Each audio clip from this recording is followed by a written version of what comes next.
दर्शको नमस्कार. करंट इश्यूमध्ये आपल्या सर्वांचं स्वागत. आपण जी आज चर्चा करणार आहोत ती बांधकाम क्षेत्रासंदर्भातली आहे. गेले काही आपण महिने किंवा वर्ष पाहिली तर बांधकाम क्षेत्र खरं म्हणजे विशेष चर्चेमध्ये राहिलं. एका रात्रीतून श्रीमंत बनवणारा व्यवसाय म्हणून त्याच्याकडे पाहिलं जाऊ लागलं.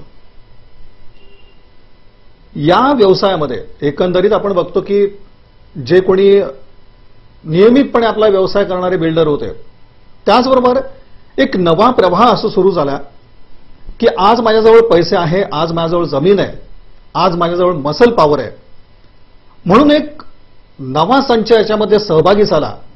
बांधकाम होऊ लागले, जागा विकण्यात येऊ लागले, मोठा व्यवहार याच्यामध्ये होऊ लागला. एका रात्रीतून आपण म्हटलं की श्रीमंतीचे दिवस येऊ लागले. अर्थात हे सगळं होत असताना अनेक गैरप्रकार देखील याच्यामध्ये समोर आले, चुकीच्या गोष्टी समोर आल्या ज्याचे परिणाम ग्राहकाला भोगावे लागत होते. आणि मूळ म्हणजे बांधकाम व्यावसायिक आणि ग्राहक यांच्यामधला दुरावा वाढला आणि त्याचबरोबर एकमेकांकडे अगदी संशयानं पाहण्याची एक प्रसंग किंवा आपण ज्याला म्हणू की परिस्थिती निर्माण झाली. आणि जी फसवणूक होत होती ती मोठ्या प्रमाणातली होती आणि न परवडणारी, न झेपणारी अशा प्रकारची होती. अनेक गैरप्रकार या माध्यमातून समोर येत होते. अर्थात या बाबतीत अनेक ज्याला आपण असं म्हणू की वर्षापासून एक कायदा अंमलात आणण्याचं एक नियोजन शासनाच्या वतीनं होतं आणि त्याला अखेर मुहूर्त लागला. महाराष्ट्र दिनी आपल्या राज्यामध्ये इतर राज्यांसह रिअल एस्टेट रेग्युलेटरी अथॉरिटी अस्तित्वात आली. महत्वपूर्ण असा हा कायदा, महत्वपूर्ण असं हे प्राधिकरण, यामधून बांधकाम व्यावसायिक आणि ग्राहक या दोघांसाठी काही बंधनं या कायद्यांमध्ये तरतूद करण्यात आली आहे. त्यानुसार एकतर बांधकाम व्यावसायिकांनी आपल्या प्रकल्पाची नोंदणी जी आहे ती प्राधिकरणाकडे करायची आहे. यानंतर ग्राहकाला जी जागा, जी फ्लॅट देण्यात येणार आहे किंवा जागा देण्यात येणार आहे त्या संदर्भातली जी जाहिरात होते त्याच्यामध्ये दर नमूद करायचे.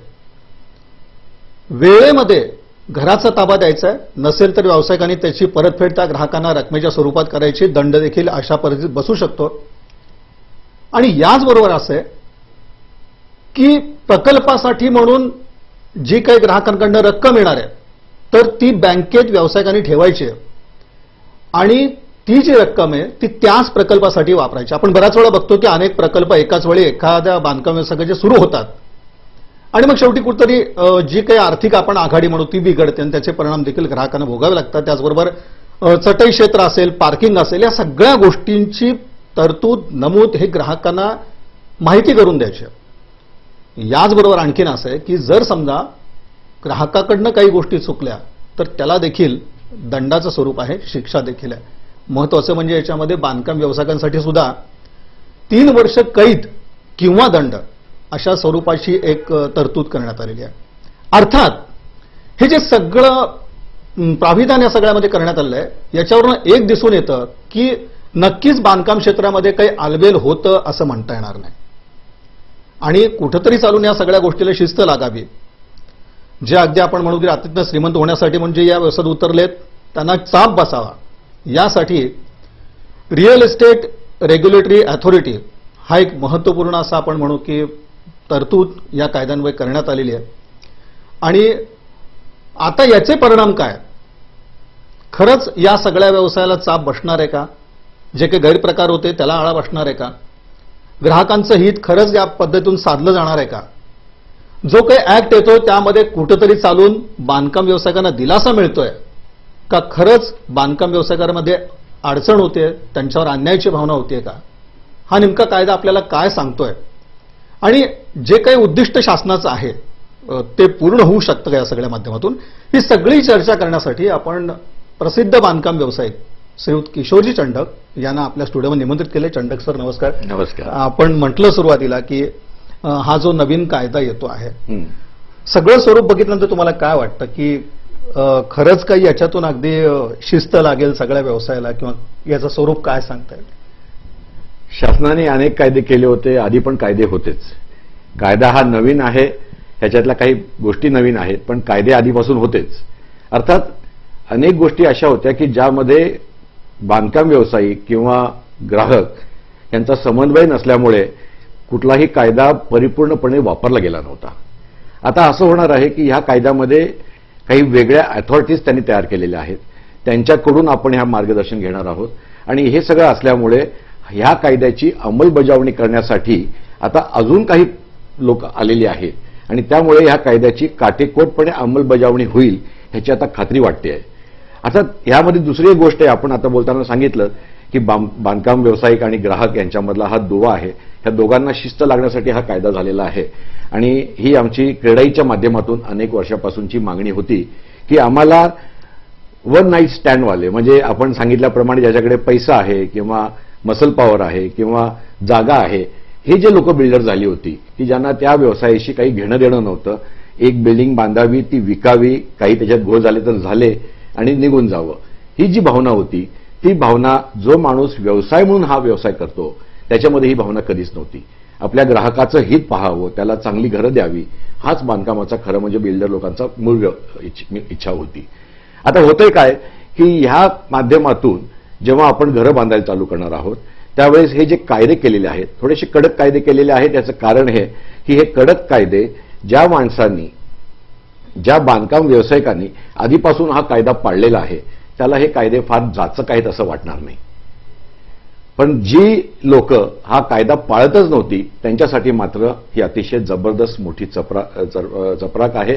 त्यांना ह्यापुढे अशी कामं करता येणार नाही. आणि विशेष म्हणजे सरकारने हे जे काही कायदे केलेले आहेत, आपण सांगितलं याच्यामध्ये दंडाची त्यांनी तरतूद केलेली आहे, कैदेची तरतूद केलेली आहे. फक्त कैदेची तरतूद ही थोडीशी जाचक अशी वाटते, कारण भारतामध्ये कुठल्याही दुसऱ्या धंद्यामध्ये काही चूक झाली तर कैदेची शिक्षा नाहीये. त्याला कोर्ट आहे, कोर्टाकडून आपण त्याचे निकाल लावून घेऊ शकतो. पण अर्थात कैद किंवा दंड त्यांनी म्हटलंय, मला असं वाटतं की कैद ही नाहीच, दंडच आपण असं धरून चालूयात. कबूल आहे, पण खरं म्हणजे ही कैद पण काय लगेच आज सांगितलं आणि उद्या होणार असं पण नाहीये, किंवा दंड पण मी आज शासनाने सांगितलं की तुम्ही चुकला दंड असं नाहीये.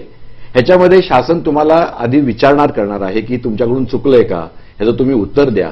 ह्या जर तुम्ही उत्तर देण्यामध्ये जर काही हैगाई केली, कलम 3 प्रमाणे तुम्ही जर वागला नाही, कलम 4 प्रमाणे काही आपण पुढे सांगेल तुम्हाला मी काय ते, पण वागलाच नाही तुम्ही तर मात्र त्याला दंड लावलेले आहेत त्यांनी. आणि हे दंड खरं म्हणजे आता ह्या वेळेस इतके मोठे आहेत की टोटल प्रकल्पाच्या 5%, 10% असे अनेक वेगवेगळे प्रकार करून जवळजवळ 30%पर्यंतची त्यांनी दंडाची परिभाषा त्याच्यात घेतलेली आहे. आणि हा फार मोठा दंड असल्यामुळे निश्चितच सगळेजण कायदा पाळून हा करतील असं मला खात्री आहे. दुसरी गोष्ट अशी की हा कायदा नव्हता आधी, मी आधी म्हणालो की कायदा नव्हता असं नाहीये, कायदे आधी पण होते, अंमलबजावणी नाही, अंमलबजावणी होत नव्हती. आता ह्यावेळेस जरी अंमलबजावणी झाली तर ती निश्चितच चांगली होईल आणि खरोखरच ग्राहकांना जी चांगली लोक आहेत तीच फक्त या व्यवसायात राहतील, बाकीची निघून जातील, कारण त्यांना तिथे थारा मिळणार नाही, त्यांना तेवढ्या गोष्टी करणं जमणार नाही. आता त्याच्यामधून आपण चर्चेमध्ये अजून अनेक गोष्टी निघतील, ह्याचे काही फायदे आहेत, त्याचे थोडे तोटे पण असणार आहेत. आणि कुठलीही गोष्ट एकाच मुद्द्याने एकाच रस्त्याने जाऊ शकत नाही, थोडेसे बहुत कमी जास्त कुठल्या गोष्टी होणार आहेत त्या पण आपण सामावून घेतल्या किंवा शासनाने जर पुढे मागे धीरे हळूहळू जर त्याच्यामध्ये विचार केला तर निश्चित त्याच्यात उत्तरं सापडू शकतील आपल्याला. चंडक साहेब, एक दिसून येतं याच्यामध्ये, आपण म्हटलं की सुरुवातीला ज्यांना खरोखर म्हणजे व्यवसायाशी खरंच कधी सुतराम संबंध नव्हता, पण केवळ जागा आहे आणि आपण यातून पैसे कमवू शकतो म्हणून काही लोक बिल्डर म्हणून समोर आले आणि त्यांच्याकडनं कुठेतरी चालून नियमाची पायमल्ली झाली किंवा एखाद्या नियमाला बगल देऊन त्यांनी काही प्रकल्प उभारले आणि त्याचे परिणाम ग्राहकांना भोगावे लागले. अशी जी मंडळी किंवा असा जो फ्लो वाढला त्यामुळेच आज या कायद्याची गरज भासते का? कायद्याची गरज मी आपल्याला सांगितलं, कायदा आधीपासून होता. खरं म्हणजे याच्यामध्ये सगळ्यांची चुकी आहे, फक्त त्या बिल्डरची चुकी आहे, म्हणजे ज्याने चुकीचं काम केलं त्याची चुकी असं म्हणणार नाही. त्याच्याकडे घर घेणारा माणूस जो होता त्याला देखील त्याची कल्पना होती ग्राहकाला की आपण चुकीच्या माणसाकडून घर घेतोय म्हणून. त्याचबरोबर तो गृह प्रकल्प उभा राहत असताना शासनाच्या लोकांना पण कल्पना होती की तिथे गृह प्रकल्प उभारतोय किंवा तिथे प्लॉट विक्री चालू आहे. मग ही प्लॉट विक्री करताना त्याचे योग्य त्या सगळ्या परवानग्या आहेत का हे पाहणं देखील शासनाच्या काही लोकांचं काम होतं. आपण बघतो की सकाळी वॉर्डामध्ये त्यांचे ते सॅनिटरी इन्स्पेक्टर वगैरे फिरत असतात. निश्चितच बांधकाम व्यवसायामध्ये म्हणजे बांधकाम जो विभाग आहे कॉर्पोरेशनचा, महानगरपालिकेचा, त्यामध्ये पण त्यांचे अधिकारी आहेत जे फिरत असतात. त्यांना माहित आहे की ह्या इमारतीचं बांधकाम परवानगी घेतलेली आहे, ह्या इमारतीची बांधकाम परवानगी आहे किंवा नाही आहे, इथे काम चाललेलं आहे, तो बरोबर आहे का. हे जर तिथल्या तिथे जर आपण बंद केलं असतं कदाचित, तर अनेक गोष्टी बंद झाल्या असत्या. तुम्ही सांगता मला असं निश्चित सांगायचं आहे की, आणि त्यामध्ये काही दुमत आहे असं मी म्हणणार नाही की याच्यामध्ये काही वाईट प्रवृत्तीची लोक आली, यामध्ये बिलकुल वाद नाहीये. परंतु खरं आज मला असं म्हणायचं आहे की निवडलेल्या तांदळामधून देखील दोन खडे परत निघू शकतात. तशा प्रकारचं झालेलं आहे. आम्ही बांधकाम व्यावसायिकांनी स्वतःवर काही बंधनं लादून क्रेडाई नावाची संस्था चालू केली. आज जवळजवळ गेली 15 वर्षे ही संस्था चालू आहे. पण ह्यामध्ये स्वतःवर आम्ही बंधनं लादून घेतलेली आहेत की आम्ही ग्राहकांशी प्रतारणा करणार नाही, त्यांना चांगली घरं देऊ, त्यांना त्यांचा विश्वासाला आम्ही पात्र राहू. ह्या गोष्टी आम्ही आमच्या बंदावर घालून घेतलेल्या आहेत. खोटं काही करणार नाही. परंतु ज्या लोकांनी क्रेडाईमध्ये सहभाग नाही घेतला ती लोक काही करायला तशी अजून वेगळीच आहेत आणि ती लोक करतायत. पण त्याचा आम्हाला जो त्रास होत होता तो ह्या कायद्याने आता मला निश्चित वाटतं की फार कमी होईल. ही बाकीची मंडळी कमी झाल्यामुळे आम्हाला मात्र त्याचा फायदा होईल असं वाटायला लागलं. सर, एक दिसून येतं आपल्याला घराच्या बाबतीमध्ये खरं म्हणजे जो ग्राहक आहे त्याला अगदी पूर्ण माहिती असते असं होत नाही. कबूल आहे. आणि मग अशा वेळेला शेवटी त्याच्याकडनं काही ना काही गोष्टी राहतात आणि यामुळे जे काही प्रसंग निर्माण होतात त्याला एक चाप बसावा असा एक उद्देश कायद्यामागे आहे का? दोन गोष्टी आहेत. ग्राहकांना बऱ्याच वेळा असं होतं की काय बांधकाम क्षेत्रात सगळं अगदी पूर्ण माहिती असतं अशातला भाग नाही. अगदी 100%. आणि नेमक्या म्हणजे स्वतःच्याच काही गोष्टीमुळे ग्राहक अडचणीत येऊ शकतो आणि उदाहरणं पण आहेत तशी जी फसवणूक होते म्हणा किंवा त्याला काही परिस्थिती तोंडावं लागतं. अशा गोष्टीला एक चाप बसावा म्हणून हा आता कायदा प्रभावी ठरेल का? निश्चित ठरेल. दोन गोष्टी आहेत त्याच्यामध्ये. पहिली गोष्ट, आपण सांगितल्याप्रमाणे ग्राहक हा पहिल्यांदा किंवा फार फार तर दुसऱ्यांदा घर घेत असतो. ग्राहक हा काही 100 घरं घेणारा माणूस नसतो. पण बिल्डर हा आहे तो हजारो घरं बांधत असतो. त्यामुळे बिल्डरला कल्पना असते की आपण काय करत आहोत. ग्राहक हा पहिल्यांदाच त्याचं आयुष्याचं स्वप्न पूर्ण करण्यासाठी आमच्याकडे येत असतो. निश्चितच त्याला आपण म्हणाल्यासारखं की त्याला पूर्ण कल्पना नसते की कुणाकडे जावं, काय करावं. 90% ग्राहक, 50% ग्राहक जाहिरातींना भुलून त्या लोकांकडे जातात. पण ग्राहकांना आम्ही सांगत असतो की हे पेपर तुम्ही तुमच्या वकिलांना दाखवा. लक्षात घ्या, आपण एखादी साधी हवाई चप्पल घ्यायची असेल 30 रुपयाची तर त्याला ओढून ताडून विचारतो याची गॅरंटी 6 महिन्याची आहे का रे बाबा. पण जेव्हा तुम्ही घर घेता ज्याची गॅरंटी 100 वर्षाची असते त्याबद्दल मात्र तुम्ही फार अनभिज्ञ असता. आम्ही सांगितलं हे 500 फुटाचं आहे तर तुम्ही त्याला हो म्हणता. आम्ही 600 फूट म्हणलं तर तुम्ही त्याला हो म्हणता. पण कधी चौकशी केली का की खरंच हे 500 फुटाचं आहे का, 600 फुटाचं आहे का. ही ग्राहकाची थोडीशी जी चुकीची बाजू आहे ती पण एक गोष्ट आहे. दुसरी गोष्ट, ग्राहक प्रत्येक वेळेस, आमच्याकडे एक म्हण आहे, सस्ते का बार बार का रोना, महंगे का एक बार का रोना. सस्ता रोए बार बार, महंगा रोए एक बार. त्याच बाबतीत असं म्हणायचं झालं तर परवानग्या न घेता विकणारा माणूस हा घर, प्लॉट हे थोडं स्वस्त विकतो कारण त्याला बाकीचा खर्च आलेला नसतो. पण जो माणूस या सगळ्या परवानग्या नियमाने चालतो त्याला थोडासा त्याला कालावधी द्यावा लागतो. परवानगी घेण्यासाठी त्याला महिने, 4 महिने, 6 महिने, 8 महिने, 12 महिने लागतात. ह्या कालावधीसाठी त्याचा खर्च झालेला असतो, पैशाला व्याज लागलेलं असतं आणि हा सगळा पैसा आम्ही खरं म्हणजे ग्राहकाकडून वसूल करून घेत असतो. त्यामुळे ग्राहकाकडून घेताना आमची घरं ही जी बेकायदेशीर बांधतात त्यापेक्षा 10%, 15% महाग असतं. ग्राहकाला वाटतं की आम्ही 15% महाग देतोय याचा अर्थ आम्ही काहीतरी जास्त पैसे कमवतोय. पण हे तसं नाहीये. खरं ग्राहकाला कळायला पाहिजे आणि म्हणूनच क्रेडाई नावाच्या संस्थेसारखून आम्ही जेव्हा जाहिरात करतो तेव्हा आम्ही तिथे लिहितो की आम्ही क्रेडाईचे सभासद आहोत. क्रेडाईच्या सभासदाकडून जर एखाद्या ग्राहकाची फसवणूक झाली तर क्रेडाई संस्था स्वतःच, म्हणजे ह्या रेराकडेच्या अधिकाऱ्याकडे पण जायची गरज नाही. आम्ही आमचे स्वतःचेच अधिकारी नेमलेले आहेत. ते स्वतःच बसतात, ते स्वतः सोडवणूक करतात आणि म्हणतात कुणाचं चुकलं आहे त्याला त्याची भरपाई करायला लावतात आणि ग्राहक आणि बिल्डर ह्याच्यातला दुवा जो आहे तो आम्ही परत परत सांधून घेतो. तर एकंदर आता रेरा तर अंमलात आलाय 1 मे पासून, जुलैपासून सगळ्या गोष्टी 1 मे पासून आलेला आहे. तर एकंदर ह्या कायद्याचे एक वैशिष्ट्य काय सांगाल जिचे तुम्ही पाहिलेलं आहे? आता तुम्ही म्हटलं की क्रेडाईच्या माध्यमातून आम्ही हे करतोच आहे, पण आता जेव्हा हा रेरा कायदा असं झालेला आहे त्याचं एक वैशिष्ट्य काय सांगताय? ज्या काही तरतुदी त्याच्यामध्ये आहेत. तरतुदी चिकार आपण सुरुवातीला अनेक तरतुदी सांगितल्या आहेत. खरं म्हणजे सगळ्यात पहिली मोठी तरतूद झाली ती म्हणजे प्रत्येक प्रकल्पाचं आम्हाला एक वेगळं बँकेत अकाउंट काढावं लागेल.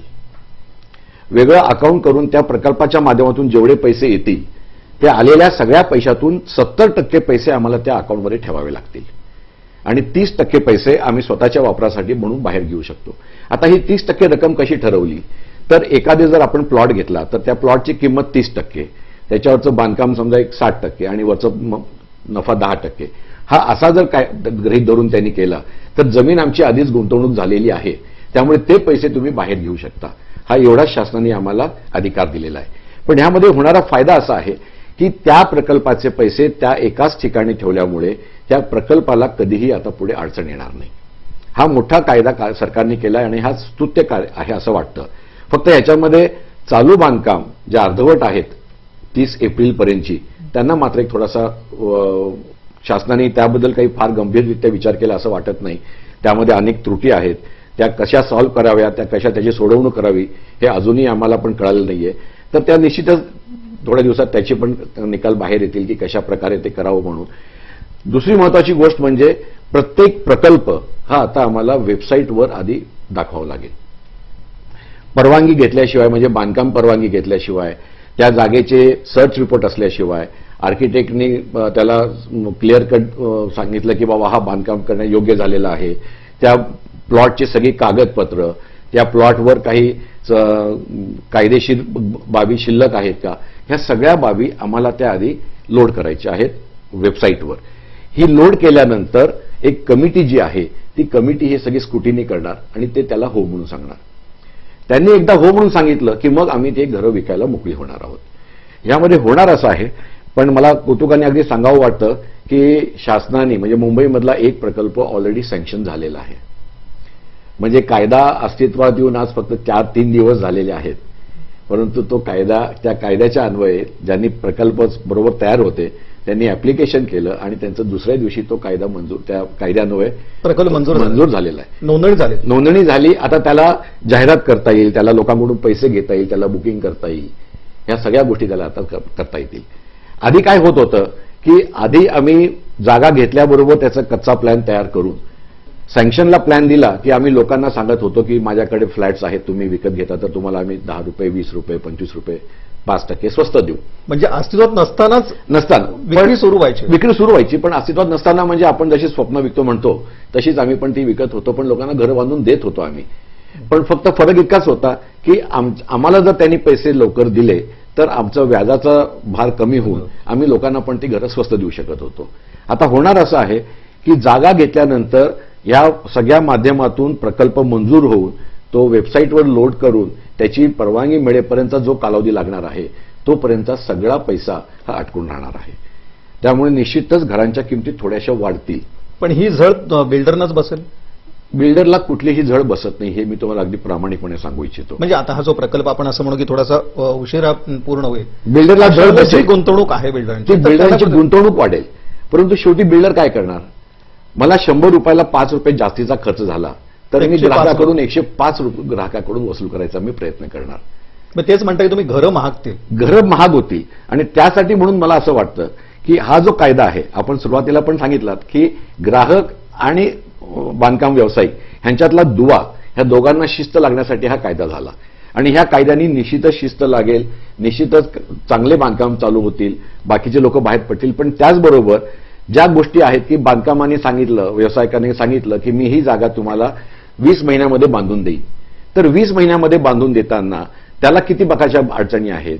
त्याला वाळू वेळेवर मिळणार आहे का? त्याला परवानग्या वेळेवर मिळणार आहेत का? ह्या गोष्टीचे उहापोह कोण करणार आहे?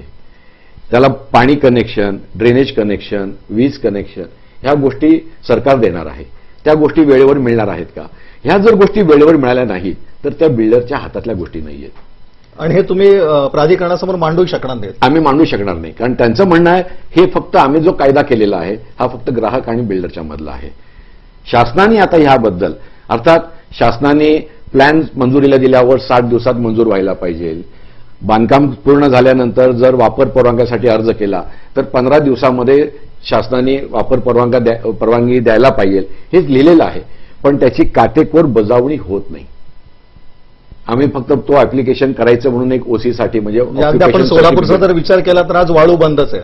वाळू आज ₹6,500 ब्रास ते ₹7,000 ब्रास आहे असं आम्ही म्हणतो. आणि काही लोक म्हणतात की वाळू आम्हाला रात्री आम्ही घेतो. मग ही वाळू आली कुठून? शासनाने वाळू उपसायला बंदी केली आहे, तरी देखील वाळू रात्रीच्या वेळेस एका दुसरी गाडी मिळते. मग ती ₹7,000 वाळू घेऊन बांधकाम करायचं का? हा चोरीचा शासनाने ह्या आधी मनीषाजी वर्मा असताना त्यांनी काय केलं होतं की बांधकाम व्यावसायिक आहात, तुम्हाला आता ठोकताळ आहेत आमचे, एका फुटाला आम्हाला किती वाळू लागते ह्याचं ठोकताळ आहे. माझी 10,000 फुटाची इमारत आहे, तर त्यासाठी किती वाळू लागणार मला कल्पना आहे. जर मला 20 गाडी वाळू लागणार असेल तर त्यांनी सांगितलं की तुम्ही 20 गाड्याचं त्याचे जे काही कर असतील ते कर तुम्ही भरा आणि तुम्ही 20 गाड्या उपसायची आम्ही तुम्हाला परवानगी देतो. प्रश्न मिटला होता. शासनाला कर मिळाला होता. शासन करतंय कशासाठी तर करासाठी. शासनाला कर मिळणार होता आणि आम्हाला आमची वाळू मिळत होती आणि प्रकल्प लवकर पूर्ण होत होते. आज सोलापुरातील 90% बांधकामं गेल्या 6 महिन्यापासून पूर्णतः बंद आहेत. हा काय रेराचा काही संबंध नाही, पण रेरामध्ये ही एक अडचण आहे की ज्याचा उहापोह ह्याच्यामध्ये झालेला नाहीये. आता वाळूमुळे जर आमचं बांधकाम 6 महिने बंद पडलं तर मग ती 6 महिने माझी प्रदर्शन देण्याची तारीख ती पुढे गेली. मग ह्याला जबाबदार कोण असणार आहे? शासन म्हणणार की तुम्ही आम्हाला सांगितलं होतं की आम्ही 24 महिन्यामध्ये बिल्डरना जबाबदार राहणार. ते म्हणणार तुम्ही आम्हाला सांगितलं 24 महिन्यात आम्ही तुम्हाला घर देणार आहोत आणि आता तुम्ही देत नाही आहात, ह्याला जबाबदार कोण? त्याची काही तरतूद नाही रेरा, त्याची तरतूद नाहीये. ह्या अशा ज्या गोष्टी आहेत त्यामध्ये सगळ्यात दुसरी एक महत्वाची गोष्ट आहे की आम्हाला जोपर्यंत वापर परवाना मिळत नाही, ऑक्युपन्सी सर्टिफिकेट, म्हणजे आता आम्ही त्याच्यात राहण्यायोग्य जाऊ शकतो, हे मिळाल्याशिवाय मला लोकांना घराचा ताबा देता येणार नाही. आणि तोपर्यंत ग्राहकांनी देखील पूर्ण पैसे बिल्डरला द्यायला पाहिजे. ग्राहक पूर्ण पैसे देण्यासाठी तयार असेल आणि मी बांधकाम पूर्ण करून माझी इमारत तयार आहे, मी ऍप्लिकेशन केलं. आतापर्यंत कसं होतं की आम्ही अर्ज करायचो की माझं बांधकाम पूर्ण झालेलं आहे, मला सर्टिफिकेट द्यावं. ते सर्टिफिकेट 15 दिवसात मिळायचं नाही, कधी 2 महिने, कधी 6 महिने. परंतु भारतामध्ये एक आहे की ऑक्युपन्सी इज ओनरशिप, हा एक आपला साधारण गुणधर्म नियम आहे. म्हणजे खरं सांगतो की कुठलाही ग्राहक त्याच्या नावाने खरेदी करत झालं की नाही ह्याची देखील कधी चिंता करत नाही. त्याला घराचा ताबा मिळाला की त्याला वाटतं की मी राजा झालो, माझं घर मिळालं. पण तसं नाहीये. त्याचं नाव प्रॉपर्टी कार्डवर लागणं हे देखील तितकंच महत्वाचं आहे. पण ग्राहक त्यासाठी अनभिज्ञ आहे, तो विचारच करत नाही. घरात प्रवेश मिळाला म्हणजे माझं घर झालं, इथे तो शांत होऊन जातो. पण त्या घर म्हणजे ग्राहकाचं नाव लागत नाही, ऑक्युपन्सी मिळालं नाही तर आम्हाला प्रॉपर्टी कार्डवर नाव लावता येत नाही. प्रॉपर्टी कार्डवर नाव लागलं नाही तर त्याच्या ग्राहकाच्या नावाने खरेदी खताचं टायटल मिळत नाही. ग्राहक म्हणतो सर ओसी नाही मिळालं ना, खरेदी खत आपण मागून करून मी राहायला जातो. बिल्डर गाई जी आहे ती राहायची गाई आहे गाई. बरं, बिल्डर काय विचार करतो, तो जातोय म्हणजे मला 100 टक्के पैसे देणार आहे. तू राहायला जा, माझं घर पूर्ण आहे, सगळं पूर्ण आहे जागेवर, तू जा, खरेदी खत 2 महिन्यांनी करू. तो ते 2 महिने कधी उजडतच नाही. 5-5 वर्ष गेलं तरी तो मागून मग ग्राहक येत नाही, कारण त्याला पैसे द्यायचे नाहीयेत आणि बिल्डरला पैसे घ्यायचे नाहीयेत. त्यामुळे ती फक्त गरज ग्राहकाची राहते. आणि ह्याच्यामधला तांत्रिक मुद्दा तसाच राहतो. तांत्रिक मुद्दा तसाच राहतो. त्यामुळे आता गव्हर्नमेंटनी काय उद्या एखाद्या त्यातून आक्षेपही घेतला जाऊ शकतो. पण ह्या गोष्टी आता कमी करण्यासाठी म्हणून शासनाने थोड्याशा शासकीय जे अधिकारी आहेत त्यांच्यावर प्रत्येक गोष्टीची जबाबदारी त्यांनी त्यांच्यावर देखील पूर्णतः अधोरेखित करायला पाहिजे आणि ती त्यांनी पाळायचं हे बंधन द्यायला पाहिजे. त्यासाठी त्यांना शास्ती पण लावायला पाहिजे. जी शास्ती बिल्डरला लावलेली आहे, जी शास्ती एजंटला लावलेली आहे, जी शास्ती ग्राहकाला लावलेली आहे, प्रत्येक चुकीसाठी प्रत्येक उशिरासाठी त्यांनी लावलेली आहे, मग ती अधिकाऱ्यांना. कारण मी तुम्हाला म्हणतो की कुठल्याही 2 गोष्टीला जोडणारी एक रेषा असते बिंदूंना. ग्राहक आणि बिल्डर हे 2 बिंदू आहेत. पण कुठल्याही जर ह्याला जर एक समपातळी आणायची असेल, अगदी स्थिरता पाहिजे असेल तर त्याला 3रा बिंदूची गरज असते.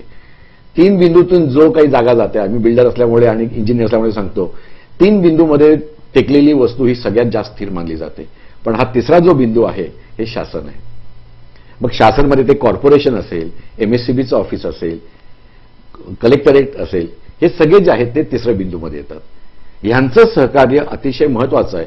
हे ज्या दिवशी अतिशय प्रामाणिकपणे आम्हाला मिळेल आणि वेळच्या वेळी मिळेल त्यावेळेस सांगतो ह्या कायद्याची अंमलबजावणी अतिशय काटेकोरपणे आणि अतिशय चांगल्या प्रकारे होईल. ह्यामध्ये अजून एक चांगली व्यवस्था झालेली आहे. आजपर्यंत आमचे जे अग्रीमेंट होते हे प्रत्येक अग्रीमेंट प्रत्येक बिल्डर स्वतःच्या सोयीनुसार करत होता. मग ते खरं सांगायचं तर 80% बिल्डरना फेवर, 20% ग्राहकांना फेवर असे ते होते. आता शासनाने आम्हाला मॉडेल अग्रीमेंट करून दिलेलं आहे. त्यानुसार आम्हाला करायचं आहे. त्यामध्ये नॉमिनल फक्त आम्हाला आमच्या जागेची मिळकत जी आहे त्याचं आम्ही आमचं घालणार आहोत, चतुष्सीमा आम्ही घालणार आहोत. पण जे ठोकताळे आहेत मधले, कसं कोणी वागावं, लोकांच्यावर एकमेकांची जबाबदारी काय, हे शासनाने अधोरेखित केल्यामुळे त्याच्या बाहेर आम्हाला जाता येणार नाही. त्यामुळे प्रत्येक बिल्डरनं आता आपली सोय पाहता येणार नाही. आता पाहता येणार नाही, कुणालाच पाहता येणार नाही. आणि त्यामुळे अतिशय काटेकोरपणे प्रत्येकांचं अग्रीमेंट हा सारखंच असणार आहे जवळजवळ. महाराष्ट्रात कुठेही घ्या, राज्यामध्ये कुठेही घ्या, तर सारखाच तुम्हाला असेल. ठोकताळा सारखा. त्यामुळे आता ग्राहकाला देखील एक प्रकारचं समाधान असेल की मी आता घेतोय ते म्हणजे शासनाने सांगितल्याप्रमाणे घेतोय.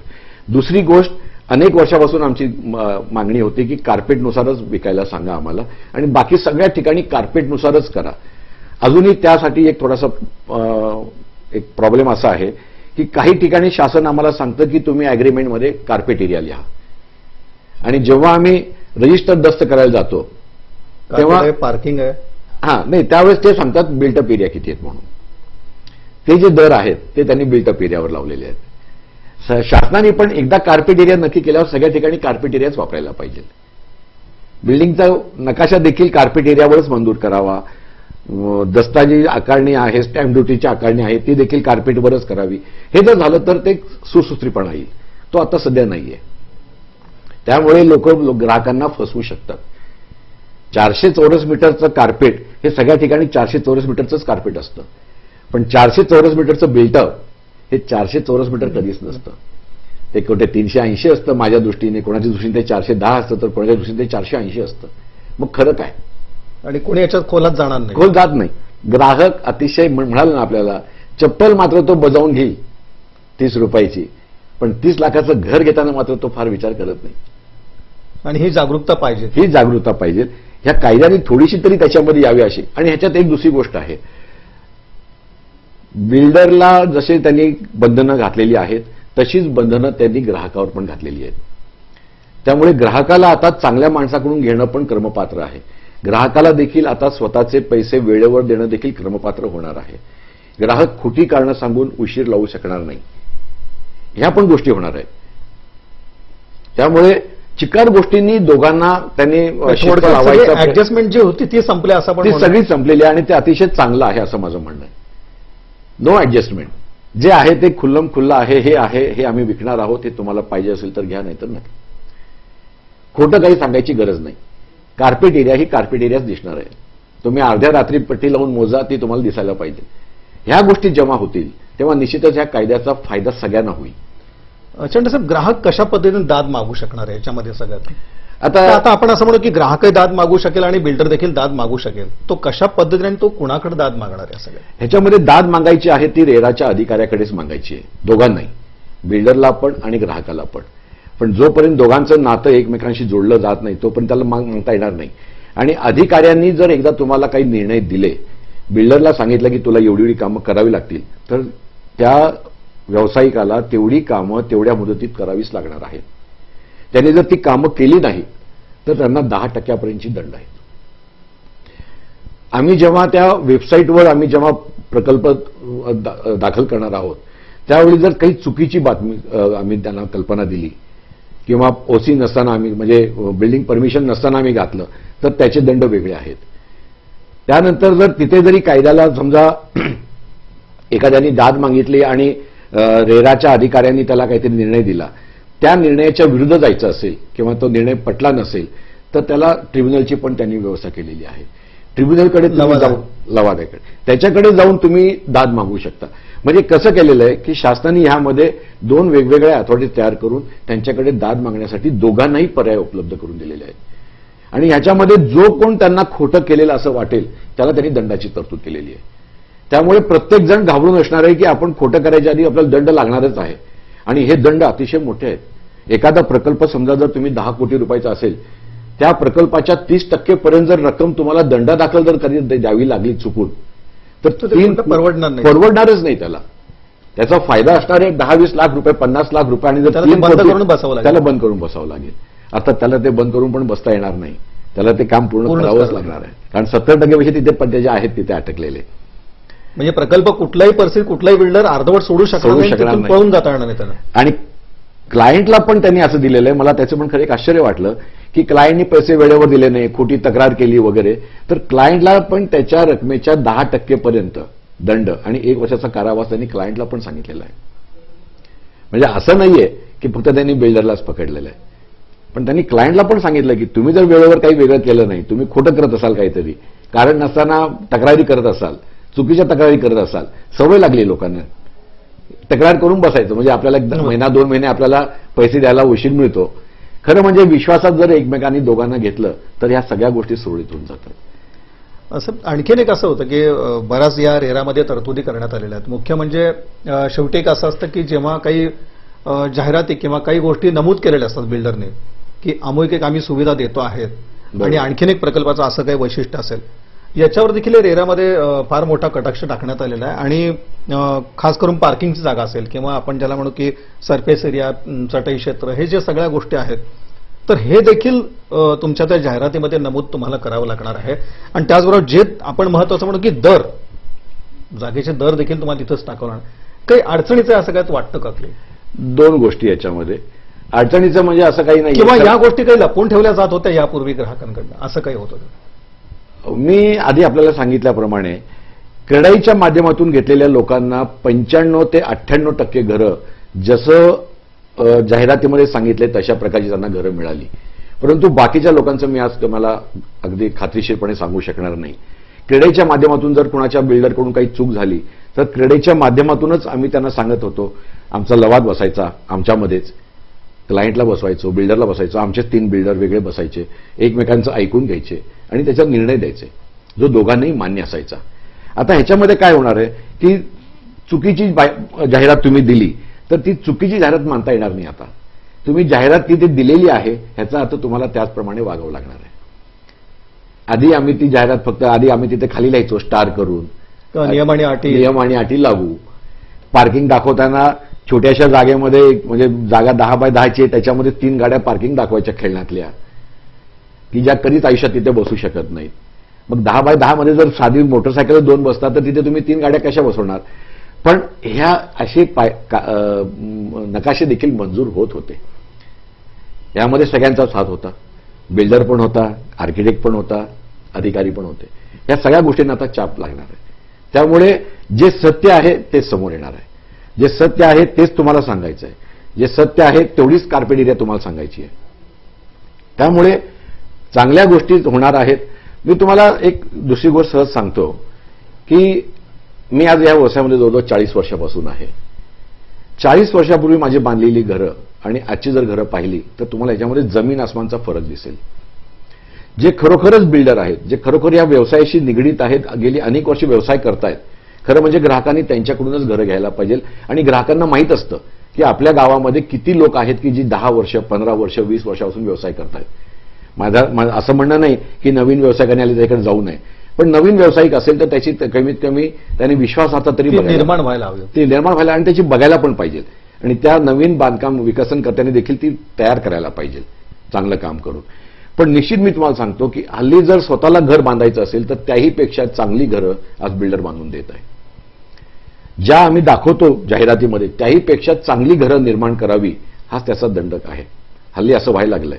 तुम्ही जर पाहिलं हल्ली पुण्यामध्ये, मुंबईमध्ये किंवा सोलापूरमध्ये इतकी चांगल्या घरांची निर्मिती होत आहे की आपण त्या घरामध्ये नुसतं जर जाऊन पाहिलं तरी असं वाटावं आपल्याला की असं घर आपलं देखील असावं म्हणून. पण असं 30 वर्षापूर्वी, 40 वर्षापूर्वी असं नव्हतं. घर आहे घर, पण आता निश्चित झालेलं आहे की अरे असं घर माझं असावं. ही जी भावना आहे ती भावना आता बिल्डरनी तयार केलेली आहे. रेरामध्ये आपण सांगितल्याप्रमाणे त्यांना आता जाहिरात करताना जोपर्यंत नकाशा मंजूर होत नाही तोपर्यंत तुम्हाला जाहिरात करता येणार नाही. तुम्हाला साध्या SMS वर देखील पाठवता येणार नाही की मी हे बिल्डिंग चालू करतोय. ते जर आढळलं तरी ती देखील ती कायद्याची पायमल्ली झाली असं धरण्यात येणार आहे. सगळ्या तरतुदी रेरामध्ये आहेत. आणखीन एक महत्वाचं रेरामध्ये आहे की बऱ्याच अंशी बिल्डरना पण या रेराने दिलासा दिलेला आहे. जोत्यापर्यंत बांधकाम झालं तर 45% रक्कम ही बिल्डरना घेता येणार आहे ग्राहकाकडनं. आधी काय होत होतं आणि आता काय होणार आहे? आधी बिल्डर त्यांच्या मनमानीनुसार, म्हणजे खरं म्हणजे प्रत्येक स्लॅबला 10% घ्यावं हा एक सर्वसाधारणपणे रिवाज होता सोलापूर सारख्या ठिकाणी. अनेक ठिकाणी कार्पेट एरियाच्या 30%, कार्पेट एरियाच्या 50%, कार्पेट एरियाच्या डबल अशी लोक त्या ठिकाणी किती बांधकाम होईल सांगत होती. आता ह्याच्यामुळे ह्याच्यावर चाप बसणार आहे. शासनाने जे नियम दिलेले आहेत त्या नियमानुसार तुम्हाला पैसे घेता येणार आहेत. ह्याच्यामध्ये अजून एक चांगली तरतूद केलेली आहे. समजा जर एखादं काम वेगळ्या प्रकारे मी करत असेल आणि माझं काम आता फक्त स्लॅबप्रमाणे नाही, 2 स्लॅब झाल्यावर मी खालचं बांधकाम कंप्लीट करतोय, खाली प्लास्टर करतोय, खिडक्या लावतोय, दरवाजे लावतोय, फ्लोरिंग करतोय, आणि जर माझ्या चार्टर्ड अकाउंटंटनी, आर्किटेक्टनी आणि साईट इंजिनियरनी जर असे मला जर लिहून दिलं की बाबा ह्या इतकी तुमची कामं झालेली आहेत आणि हे काम हे 50%, हे 70% झालेलं आहे, तर ते 70%ची रक्कम मला आता त्या 70% रक्कम जी आम्ही बँकेमध्ये ठेवणार आहोत त्यातून मी आता काढू शकणार आहे. म्हणजे प्रकल्पाला अडचण न येता मला काम झालेलं आहे म्हणून ती माझी रक्कम मला मिळू शकणार आहे. ती फक्त अडूनच जाणार आहे असं पण नाहीये. त्यामुळे दोघांचाही फायदा आहे. बिल्डर लवकरात लवकर काम करायचा प्रयत्न करेल, जितकं काम झालं त्याला तेवढी रक्कम त्याला मिळणार आहे, त्यामुळे तो काम लवकर करायचा प्रयत्न करेल. पैशाची व्यवस्था शासनाने पण अशी व्यवस्थित करून दिलेली आहे की ज्यानुसार आमचं बांधकाम व्यवस्थित होत जावं. मग ह्या सगळ्या गोष्टी असताना आता उशीर लागण्याचं एक काम हे बिल्डरकडून किंवा क्लायंटकडून होण्याची शक्यता कमी. जर आमचे प्रकल्प व्यवस्थित असतील तर त्याला अतिशय सगळ्या बँका असे दारात येऊन उभारलेल्या आहेत की तुमचं घर सँक्शन आहे म्हणजे प्लॅन सँक्शन आहे दाखवा, तुमचे पेपर्स दाखवा, तुमची जर तेवढी परत फेड करण्याची ताकद असेल तर एक कर्ज तुम्ही घ्या. लोन आता म्हणजे सहजपणे उपलब्ध होऊ शकते, अतिशय सहजपणे लोन उपलब्ध आहे. त्यामुळे ह्या सगळ्या गोष्टी जर आपण पाहिल्या तर ग्राहकाला पण अडचण येणार नाही, बिल्डरला पण येणार नाही. फक्त माझा आता म्हणणं परत तोच एक मुद्दा येतो की तिसरा बिंदू आम्हाला आता अतिशय महत्वाचा आणि जो आमच्या पाठीशी खंबीरपणे उभा राहणार प्रकल्प लगेच पूर्ण व्हावेत, वेळेत पूर्ण व्हावेत, लगेच म्हणण्यापेक्षा वेळेत पूर्ण व्हावेत. सर, जी आपण एक महत्वाची तरतूद या रेरामध्ये करण्यात आली ती 70% रक्कम त्याच प्रकल्पावर तुम्हाला खर्च करायची आहे. याआधी हा सगळा प्रकार काय घडत होता नेमका की एकाच वेळेला बिल्डर बरेचसे प्रकल्प घेऊन बसायचे आणि आर्थिक डोलारा कुठेतरी कोसळायचा आणि त्याचा जो फटका आहे तो ग्राहकांना बसत होता. आता यामुळे हे प्रकल्प लवकर मार्गी लागतील निश्चितच. आधी एक आर्थिक नियोजन ज्याला आपण म्हणू की ते तरी होईल कमीत कमी. आर्थिक नियोजन तर निश्चित होणार आहे. आधी असे प्रकार झालेले आहेत, नाही असं म्हणणं म्हणजे चुकीचं धारिष्ट्याचं होईल. खरं म्हणजे कसं होत होतं आधी की 3 जमिनी घेतलेल्या आहेत, 3ही जमिनींचे आम्ही हप्ते ठरवत होतो की तुला आम्ही असे पैसे देऊ, दुसऱ्याला असं देऊ. मग पहिल्या जमिनीचे प्लॅन काम चालू करायचं, त्यातून थोडे पैसे आले की दुसऱ्या जमीनदाराला द्यायचे, मग ते पैसे थोडे जास्त झाले त्याला बरोबर दिले की मग त्याचं प्लॅन सांगचे. ह्या अशा गोष्टी आम्ही करत होतो की ज्यामध्ये एकानंतर दुसऱ्यानंतर तिसरा प्रकल्प आम्ही चालू करत होतो, एकाच वेळी करत होतो. पण ज्या बिल्डरची स्वतःची बद्दलची खात्री होती की तो पैसे उभा करू शकेल वेळेवर ग्राहकाकडून न घेता, ते प्रकल्प व्यवस्थित होत होते.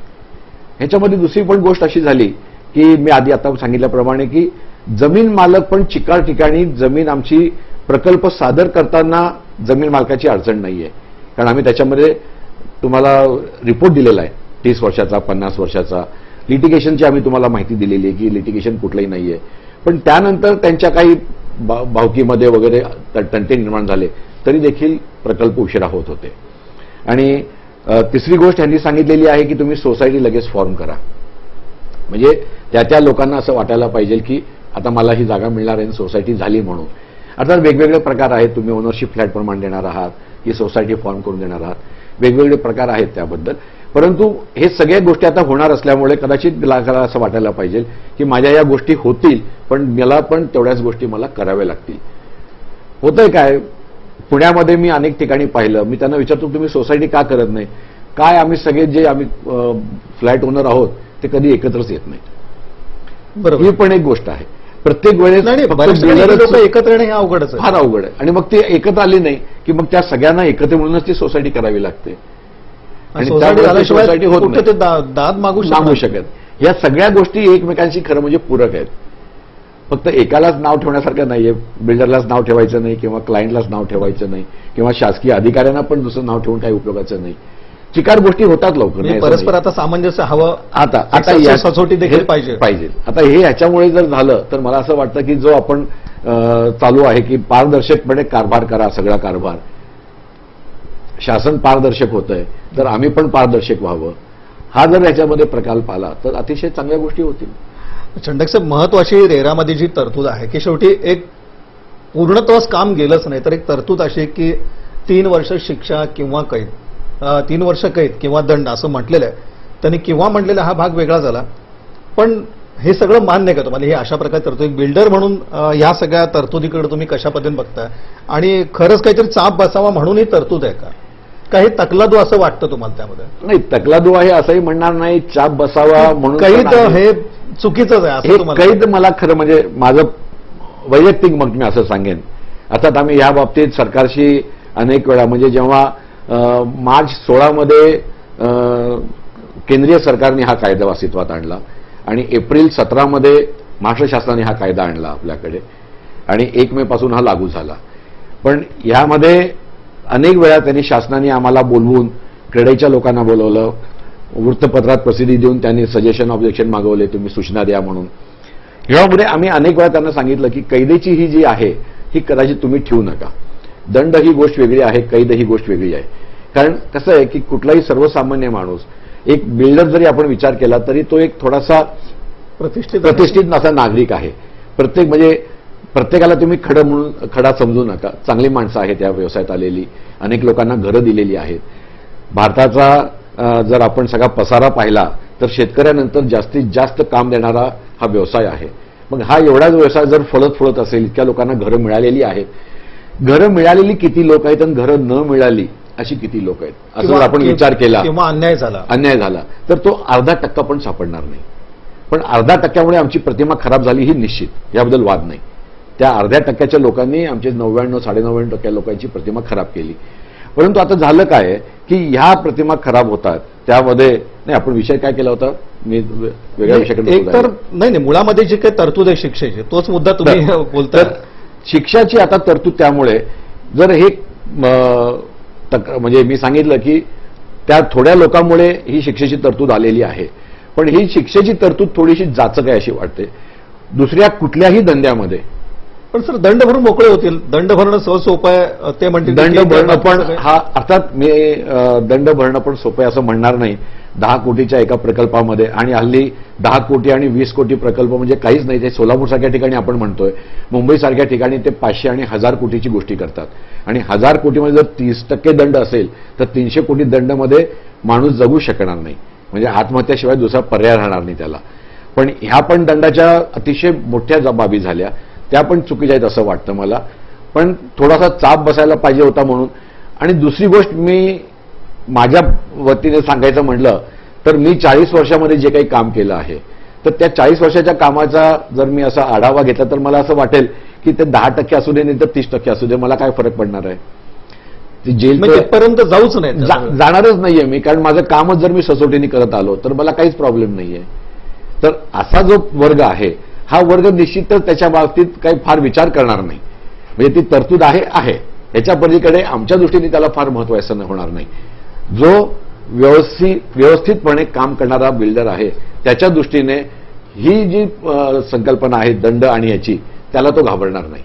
पण जो माणूस ह्या गोष्टीकडे बघणारा नव्हता तो मात्र याला निश्चित घाबरेल. आणि ती माणसं जर या व्यवसायातून बाहेर गेली तर ग्राहकाचं अतिशय मोठं कल्याण होणार आहे असं मला वाटतं. सर आता एक रेराबद्दल एक साधारणपणे बिल्डर्समध्ये जे काय ती कशा प्रकारची भावना आहे? एक तर अंमलबजावणी तुम्हाला करायचीच आहे, कशा प्रकारची एक तुमची सगळ्यांची भावना आहे? आणि त्याचप्रमाणे असं आहे की आताची जी बांधकाम व्यवसाय स्थिती पाहिली, रेराची अंमलबजावणी कुठंतरी या व्यवसायाला काहीतरी म्हणजे गती देईल की त्याला काही खीळ बसेल असं वाटतं? की मुळामध्ये आज खरं म्हणजे बांधकाम व्यावसायिकांना आज आपण बघतो की तितकंच आता फ्लो नाही आता खरेदी. गेल्या 3 वर्षामध्ये बांधकाम व्यावसायिकाला थोडेसे दिवस खराबच आहेत. मग त्यामध्ये वाळूचे काही प्रकल्प असतील, वाळूमुळे प्रॉब्लेम असेल, पुन्हा आता रेरा म्हणला आणि आता रेरा, तुम्हाला काय वाटतं की खरंच काही या सगळ्या गोष्टीला गती मिळेल? आणि जी काय पंतप्रधान नवीन धोरणं जाहीर केली त्यामुळं गती मिळणार नाही याच्यामध्ये, त्याला अजून वेळ लागेल. रेरा कायद्याची अंमलबजावणी व्यवस्थित होण्यासाठी 6 ते 8 महिने कालावधी आरामात निघून जाईल. ज्या लोकांना समजा आता मी काल जमीन घेतली असेल तर मला ती जमीन रेरा योग्य म्हणजे ह्या बांधकाम योग्य करण्यासाठी कदाचित वर्ष, सव्वा वर्ष, 1.5 वर्ष लागेल. सगळ्या परवानग्या घेऊन मला जर त्यांच्याकडे अपलोड करायची असेल तर आता ह्या इतक्या दिवसाचा जो व्याजाचा फटका आहे हा फटका ह्या क्लायंटच्या माथी पडणार आहे. तुम्ही जे म्हणता घराच्या किमती वाढतील तर ते याच कारण निश्चित वाढतील. दुसरी गोष्ट, रेराच्या भानगडीतून जर आपल्याला म्हणजे रेरा नकोच आपल्याला असे वाटणारी पण अनेक बिल्डर मंडळी आहेत की नको आपल्याला हा आता रेरा ऍक्टमध्ये जायचंच नाहीये, मग ते त्यांनी काय ते करायचं? बाजूला सरकतील. नाही, दोन गोष्टी. एकतर बाजूला सरकतील किंवा जी अतिशय मोठी लोक आहेत, ही मोठी लोक पूर्ण बांधकाम करतील, वापर परवाना घेतील आणि विकायला काढतील. एकदा वापर परवाना मिळाला म्हणजे बिल्डरच्या ज्या काही करायच्या गोष्टी आहेत त्या पूर्ण झालेल्या आहेत. त्यामुळे त्याला रेरा कायदा अस्तित्वात त्याला लागणार नाही. आणि अशा वेळेस काय होईल की मी त्या घराची किंमत जी सांगेल त्या तुम्हाला ती किमतीत ते घर घ्यावं लागेल. कारण मला त्यानंतर काही बदल करायचे नाहीयेत, त्यानंतर कुठले मला जाहिरात वगैरे मी काहीही करू काहीच शकतो, करायचं नाही. मला काही करता येईल. कारण मला जे आहे तेच दाखवायचे लोकांना. आता काही वेगळं काही सांगायचं नाहीये, मी भविष्यात काय करेन हे सांगायचं नाहीये. त्यामुळे मग जर तुम्हाला कंप्लीट म्हणजे पूर्ण इमारत बांधून मगच विकायची असेल तर विचार करा, एवढा खर्च करून तुम्हाला ती इमारत बांधावी लागेल. तोपर्यंतच्या त्या खर्चावरचं होणारं व्याज हे सगळं मिळून जो काही खर्च होईल तो डिवाइड होईल, तो सगळ्या सदनिकावर दिला जाईल, विभागला जाईल आणि मग ती सदनिका विक्रीला येईल. त्यामुळे कदाचित ग्राहकांना ह्यापुढे घराच्या किमती वाढलेल्याच दिसतील. यामध्ये कालच फक्त शासनाने सांगितलंय की आम्ही स्टॅम्प ड्युटी कमी करू म्हणून. पण स्टॅम्प ड्युटी कमी करून किती करणार आहात तुम्ही? जीएसटी 18% जर लागणार असेल तर निश्चितच घराच्या किमती वाढलेल्या आहेत हे तुम्ही समजून चला. जीएसटी 18% येणार आहे, स्टॅम्प ड्युटी 8% आहे, कॉर्पोरेशनमध्ये नाव नोंदणीला 2% आहेत. 30-30, 40-40% जर आम्ही तुम्हाला सरकारला करच देत असू याच्यामधून तर घरं कशी कमी किमतीत मिळणार आहेत तुम्हाला? ही मिळणारच. म्हणजे रेरा ऍक्ट आल्यामुळे घराच्या किमती निश्चित वाढतील यामध्ये दुमत नाही. कारण ह्यामध्ये जो काही वेळ जाणार आहे त्या वेळेची भरपाई ही फक्त पैशानीच होते आणि तो पैसा आणि तुम्हाला तेवढं म्हणजे सहकार्य वेळेत अपेक्षित पण नाही नाही. अशा परिस्थितीत. खरीच गोष्ट ती. म्हणजे जे नेहमी तुमचे अनुभव आहेत की- अनुभवाने सांगायचं म्हणलं तर कुठलाही प्रकल्प चालू केला तर सगळ्या परवानग्या त्या नियोजित वेळेमध्ये मिळाल्या असं आजपर्यंत एकदाही झालं नाही. बऱ्याच वेळा तुम्ही सांगितलं एक खिडकी योजना तुम्ही प्रत्येक वेळेला सांगितली पण ती आजपर्यंत अंमलात आणली नाही किंवा त्याच्यावर कोणी पर्याय होत देखील नाही. शोधला जात नाही. आता आपण जे आमचे नकाशे असतात ते ऑनलाईन सबमिट करून त्याची लगेच परमिशन मिळावी असं म्हणतो. परंतु दिलेले कायदे म्हणजे लिहिलेले कायदे आणि त्याच्यामध्ये फीड केलेल्या याच्यामध्ये जर थोडासा जरी फरक असेल तरी तो Invalid plan- होणार. तर तो इनव्हॅलिड होतो आणि प्लॅन मंजूर होत नाही. आणि एकच प्लॅन 10-10 वेळा 8-8 वेळा त्यांना मंजूर करायला द्यावा लागतो. वेळेचाच अपव्यय चाललेला आहे. कधी काही शासन दरबारी हा मुद्दा मांडला आहे ह्यातनं काही या सगळ्या गोष्टी शासन दरबारी आम्ही मांडल्या होत्या. गेले वर्षभर क्रेडाईच्या माध्यमातून आम्ही अनेक बैठका घेतल्या. म्हणजे मुख्यमंत्र्यापासून लावून युडी मिनिस्टरपर्यंत सेक्रेटरीपर्यंत सगळ्यांशी आम्ही चर्चा केली. त्वरित परवाने मिळावेत सगळ्या नाही, गोष्टीचे तो प्रकल्प. परवानग्याच म्हणून नाही, रेरा कायद्यामध्ये काय काय आपण अपेक्षित आहे ह्या पण त्यांना गोष्टी सांगितल्या. अर्धवट बांधकामं आहेत त्यासाठी तुम्ही काय आम्हाला सवलत द्याल ते पण आम्ही त्यांना विचारलं. पण त्यातल्या काही काही गोष्टी मंजूर झाल्या नाहीत. खरं म्हणजे मला असं म्हणायचं आहे की एक लक्षात घ्या, तुम्ही हैदराबादमध्ये जर तुम्ही पाहिलं म्हणजे आंध्रामध्ये जर गेलात तर तिथे एफएसआय ही संकल्पना त्यांनी मोडीला काढली. एफएसआय नाहीच. तिथे नाहीये एफएसआय. तुम्हाला जिथे बांधायचं आहे तुमची किती ताकद आहे तेवढं तुम्ही बांधा. हाँगकाँगमध्ये मी गेलेलो होतो, तुम्हाला मजा म्हणून सांगतो. तिथे सरकार जागा विक्रीला काढतं आणि विक्रीला काढल्यानंतर सरकार म्हणतं की तुम्ही किती एफएसआय वापरणार हे आम्हाला सांगा. कोणी सांगतं 10 एफएसआय वापरीन, कोणी सांगतं 15, कोणी म्हणतो 18. जो म्हणतो 18 एफएसआय वापरीन त्याला ते काम दिलं जातं. कारण हाँगकाँगमध्ये जमिनी कमी आहेत, डोंगर भाग जास्त आहे. दिलेल्या जागेमध्ये जास्तीत जास्त वापर करून तो विकण्याची क्षमता ठेवणारा माणूस हा शासनाला पाहिजे. आपल्याकडे उलट होतं. आपल्याकडे उलट आहे. पहिली गोष्ट. दुसरी गोष्ट, प्रत्येकाला असं वाटतं की त्यांनी काय ती 50 लाखाला जागा घेतली, आज 50 लाखाला एक तो फ्लॅट विकतोय म्हणजे बिल्डरला ह्या गोष्टीतून किती 50 कोटी मिळतील. नाही, त्या 50 लाखाच्या जागेवर किती कर आम्ही भरतो हे तुम्हाला सांगितलं. त्यानंतर वीट, वाळू, सिमेंट, खडी वगैरे सगळ्या गोष्टीवर लावत असतो. लोकांना असं वाटत असतं की फ्लॅट विकला म्हणजे ते सगळेच पैसे आम्हाला मिळाले. असं नाहीये. फ्लॅटचे 50 लाख जेव्हा आम्ही सांगतो तेव्हा त्यातले 45 लाख तर सामानाचेच गेलेले असतात. मग हा कोण विचार करत नाही. त्यामुळे एक सर्वसाधारण भावना अशी आहे की बिल्डर लोकही फार पैसे कमवतात. किंवा आपण सुरुवातीला एकदा पहिलं वाक्य वापरलं होतं की एका रात्रीत श्रीमंत होऊ. तो काही जणांचा तो समज की नव्याने जे येत आहेत बरोबर एक आहे. जण पण एका रात्रीत म्हणण्यापेक्षा मी असं म्हणेन की 2 वर्षात आपण श्रीमंत होऊ. कारण कुठलीही इमारत एका वर्षात किंवा 1.5 वर्षात पूर्णच होऊ शकत नाही. त्याच्या जर 7 मजली इमारत बांधायची, आपण जर त्याला जर बांधकाम व्यवसाय हा असा आहे की त्याला टप्प्याटप्प्यानेच तुम्हाला जावं लागतं. एक टप्पा झाल्याशिवाय तुम्हाला दुसरा टप्पा घेता येत नाही. त्यामुळे हे सगळे टप्पे पूर्ण करत जाण्यामध्ये जो काही कालावधी लागणार आहे तो लागतच असतो. पण हे निश्चितच आहे की बाबा माझ्याकडे पैसा आहे, माझ्याकडे ताकद आहे, मी काहीतरी करतो, विकतो, कसंही काम केलं तर कोणाची ताकद आहे माझ्याकडे यायची, या भावनेतून जर घरं बांधली असतील तुम्ही तर तो दृष्टिकोन वेगळा झाला. आणि त्यालाच कुठेतरी हा चाप लावण्याचा प्रयत्न. हा, आणि ज्या लोकांनी मला चांगलं घर द्यायचं म्हणून प्रत्येक वेळेस काहीतरी नावीन्य आणायचा प्रयत्न केला. एक मी स्वतः म्हणजे माझ्या पुरतं म्हणायचं म्हणलं तर मी R&D करत होतो माझ्याच क्लायंटवर. सुरुवातीला आम्ही किचन देत होतो, आम्ही लांबूळ आणि मोठं देत होतो. का तर त्या किचनमध्ये डायनिंग टेबल असावं म्हणून. काळाच्या ओघामध्ये आम्ही आता किचन 8x8च द्यायला लागलो, कारण तिथे आता बायका पण कामं करतात, त्यामुळे तेवढ्यात आम्हाला किचनमध्ये फार राहायचंच नाही. हल्ली तुमची जेवणं टीव्हीच्या समोर बसून होतात, त्यामुळे आता आम्ही मोठा असण्याची काही गरज नाही. आता आम्ही हॉल मोठा द्यायला लागलो. म्हणजे हे जे काही आहे हे आम्ही R&D तुमच्यावरच करत असतो. रिसर्च अँड डेव्हलपमेंट जे आहे ते आम्ही क्लायंटला काय पाहिजे हे बघूनच करत असतो. आणि क्लायंटला जास्तीत जास्त चांगल्या सुविधा द्याव्यात, त्याच्या मनातलं जे स्वप्नातलं घर आहे ते त्याला द्यावं, या दृष्टीने आम्ही प्रयत्न करत असतो. चांगले बांधकाम व्यावसायिक जे आहेत त्यांनी निश्चितच आजपर्यंत देखील चांगलं काम केलंय, पुढे देखील अतिशय चांगलं काम करतात. रेरा काही त्यांच्यासाठी वेगळं नाहीये. त्यांना रेरा वेगळं नाही, रेरा आहे की नाही ही कल्पना म्हणजे संकल्पना देखील आम्हाला कदाचित शिवणार नाही.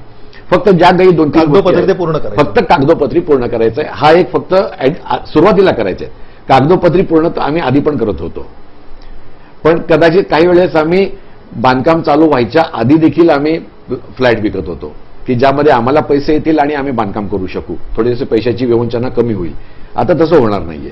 त्यामुळे पैशाची व्यवस्था जोपर्यंत माझ्याकडे पूर्ण नाही आहे, 30% मला जमिनीचे पैसे पूर्ण देण्यासाठी तरतूद नाहीये आणि ते दिल्यानंतर सगळे परवानग्या मिळेपर्यंत थांबण्याची तरतूद नाहीये, तर त्या माणसांनी आता बिल्डिंग व्यवसायात येऊ नये. हा याचा खरं अर्थ जो आहे तो त्यांनी हा सांगितलेला आहे की क्षमता, तुमची आर्थिक क्षमता पाहिजे ती असेल तरच तुम्ही या. आता यामुळे कदाचित असं होईल की लहान बिल्डर संपून जातील.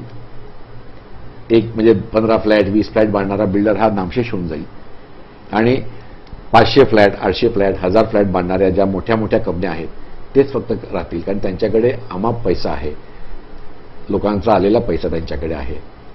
म्हणजे पब्लिक लिमिटेड कंपनीज असतील तर ती लोक जास्त ह्याच्यामध्ये येतील असं वाटतं. सरतेशेट्टीचा एक प्रश्न असा आहे की खरंच आता या रेऱ्यामुळं जे काय उद्दिष्ट आहे की पारदर्शीपणा चाप बसावा करतं, सक्सेस होईल का? ते निश्चित सक्सेस होईल. उशीर लागेल पण सक्सेसफुल होईल. मी आपल्याला सांगितलं की रेरा व्यवस्थितपणे चालू होण्यासाठी कमीत कमी 6 ते 8 महिने मिनिमम कमीत कमी लागतील. हा रेराचा अर्थ समजून आम्हाला घ्यायचं, कुठले नकाशे तिथे अपलोड करायचे वगैरे, आणि माझी जमीन मला आधी क्लिअर करून तिथे करेपर्यंत जर मला 6 महिने 8 महिने लागणार असतील, वर्ष लागणार असेल, तर तोपर्यंत रेरामधून ज्यांच्या आधीपासून जमिनी घेतलेल्या होत्या त्यांनी, जसं मी तुम्हाला सांगितलं की कालच एक मंजुरी मिळालेली आहे, पण अशा किती मंजुरी मिळतील? ह्या फार कमी असतील. आज ज्यांनी जमीन घेतली त्याला रेरामध्ये ना हरकत घेण्यापर्यंत जायचं असेल तर त्याला कमीत 8 ते 10 महिने लागतील. असं आपण म्हणू की एखादा कायदा आला की आपण पळवाटा सुद्धा शोधतो, यातूनही पळवाटा शोधण्याचे प्रयत्न होतील का? शेवटी हे बांधकाम क्षेत्र फार मोठं आहे, बरीच मंडळी या सगळ्या व्यवसायात गुंतलेली आहेत. याच्यामध्ये एक होईल, पळवाटा शोधायला जो माणूस जाईल, कारण शेवटी आज प्रॉफिट प्रत्येकाला हवं आहे. जे आपण सुरुवातीला सातत्याने झटपट श्रीमंती ज्यांना हवी आहे ते कुठं ना कुठे यातून पळवाटा शोधतील. पळवाटा शोधायला आपण जर गेलो तर याच्यामध्ये सगळ्यात मोठा एक धोका असा आहे की ह्याच्यामध्ये अडकलेला माणूस, बिल्डर आणि तो क्लायंट, या दोघांनाही कुणाकडे दाद मागता येणार नाही. तुम्ही खोटी कामं केलेली आहे तर तुम्हाला डायरेक्ट गव्हर्नमेंटकडे जावं लागेल आणि कोर्टामध्ये गेल्यानंतर 20 वर्ष 25 वर्ष निकाल लागणार नाही. त्यामुळे त्या जागा अडकून राहतील, तो क्लायंट अटकेल आणि तो बिल्डर पण अटकेल. जो त्रास आहे तो सहन करत राहणे एवढा एकच पर्याय आहे. त्यामुळे बाकीच्या गोष्टी करण्यापेक्षा स्वच्छपणे आपल्या रेराचं कायदा आहे हे मानून त्याप्रमाणे आखणी करून जर काम केलं तर निश्चित, आणि त्यामुळे ह्या कायद्याला गती मिळेल असं वाटतं. रेरा कायद्याची अंमलबजावणी महाराष्ट्र दिनापासून राज्यामध्ये सुरू झाली.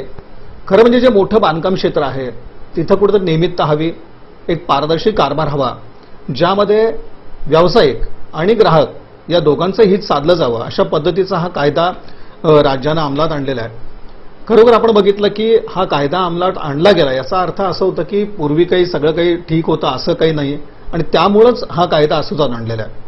पण शेवटी या कायद्याचा आता फायदे कुठले, तोटे कुठले, आणि त्याचबरोबर ज्या घटकांसाठी म्हणून हा कायदा आणला गेला तर त्यांचंही त्यातून साधलं जाईल का, या दृष्टीने आजची आपली ही सगळी चर्चा होती. मुख्य म्हणजे जे बिल्डर, जे व्यावसायिक आहेत, जे प्रामाणिकपणे पहिल्यापासून ज्यांचं काम होतं, त्यांना खरं म्हणजे रेरापासून त्यांना असं वेगळेपण असं काहीच नाहीये. जे पूर्वी काम करत होते तेच पुढे चालू राहील, त्यासाठी कुठल्या जाचकाठी नाहीयेत किंवा कुठली अन्यायाची सुद्धा भावना नाहीये. ग्राहकांच्या दृष्टीने एक बाब महत्वाची अशी की कुठंतरी चालून दाद मागता येईल, एक पारदर्शीपणा घर घेताना, घर विकताना समोर येतोय. अर्थात शेवटी आपण आता म्हणल्याप्रमाणे कायदा जेव्हा येतो तेव्हा पळवाटा शोधल्या जातात, पण शेवटी पळवाटा शोधणं सुद्धा या रेराच्या संदर्भात कठीण जाणार आहे आणि ते ग्राहक आणि व्यावसायिक या दोघांनाही परवडणार नाहीये. अर्थात आता रेराची अंमलबजावणी होते, त्याचे परिणाम येत्या काळामध्ये दिसतील. महत्वाचा एक भाग सरांनी इथं सांगितला तो म्हणजे घराच्या किमती एक वाढण्याची शक्यता यामुळे आहे. कारण एक महत्वाचं आता किशोरजी दंडक यांनी सांगितलं की यामध्ये ग्राहक आणि व्यावसायिक असा एक शासनाने दृष्टिकोन पाहिलेला आहे, पण महत्वाचा जो भाग आहे ते शासन. घरं बांधण्यासाठी, इमारती उभारण्यासाठी ज्या काही परवानग्या असतील, ज्या काही सुविधा असतील, तर ते जर शासनाकडून त्याची वेळेत पूर्तता नाही झाली तर त्याला जबाबदार कोण, हा एकमेव जो प्रश्न आहे तो रेराच्या संदर्भात सध्या समोर आलेला आहे. अर्थात या बाबतीत जे राज्यातले आपले बांधकाम व्यावसायिक आहेत, शासन आहे, हे एकत्र बसून त्यावर चर्चा करतील. महत्वाचं म्हणजे बांधकाम क्षेत्रासाठी हा जो नवा कायदा आलेला आहे तो खरोखरच एक स्वागतार्ह निर्णय असं म्हणायला पाहिजे. जी स्वागतार्ह अंमलबजावणी आहे, ज्यातून ग्राहकांचं हित साधलं जाईल आणि जे प्रामाणिकपणे बांधकाम क्षेत्रात कार्यरत आहेत असे व्यावसायिक, त्यांच्यासाठी सुद्धा ही अतिशय चांगली अशी बाब आहे. आणि मुळामध्ये गैरप्रकार करणाऱ्या ज्या प्रवृत्ती या बांधकाम क्षेत्रामध्ये ज्यांचा शिरकाव मोठ्या प्रमाणात झालाय त्याला कुठंतरी चालून आळा बसणार आहे. अर्थात किशोरजी दंडक सरांनी एक सांगितलं, कुठल्याही कायद्यामध्ये महत्वाची असते ती अंमलबजावणी. आता रेराची अंमलबजावणी कशी प्रभावीपणे होते हे पाहणं महत्वाचं ठरणार आहे. करंट इश्यूमध्ये इथंच थांबूयात. किशोरजी दंडक सर इथं आले, प्रसिद्ध बांधकाम व्यावसायिक, त्यांनी आपला वेळ दिला त्याबद्दल सोलापूर आभार.